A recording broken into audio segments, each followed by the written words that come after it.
In this video, I want to go over how to read the track parts. Highlight your digitized wall, double click on the track part you want to drop in that wall. Open this drop down window to choose the track size, and this is 1 5/8 track, 2.5" track, 3 5/8 track, 5.5" track. I got the track all the way to 14" track. 2.5" SLT is slotted track, the same as slip track. We have RT, radius track, 2.5" radius track to 8" radius track.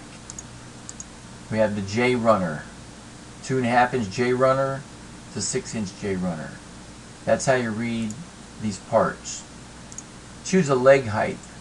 The leg height is a 1 inch, 1 1/4 inches, 1 1/2 inches, a 2 inch, 2.5 inch, 3 inch.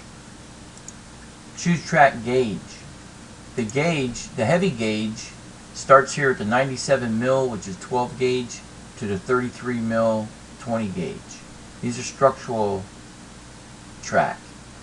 Your light gauge drywall track starts at 30 mil, 20 gauge to 18 mil, 25 gauge.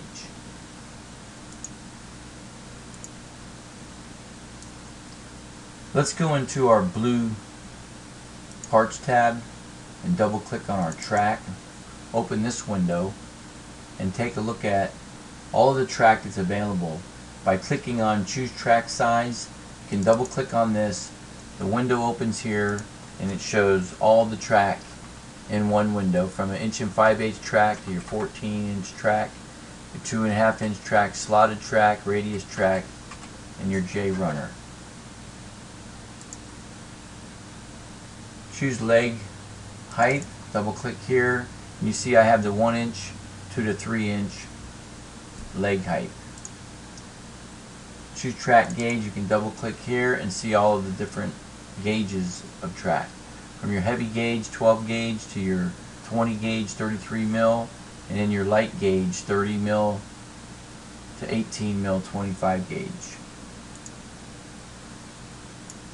So just so you can understand how I wrote the parts, 362T, 3 5/8 track, 1 1/4 leg, 30 mil, 20 gauge.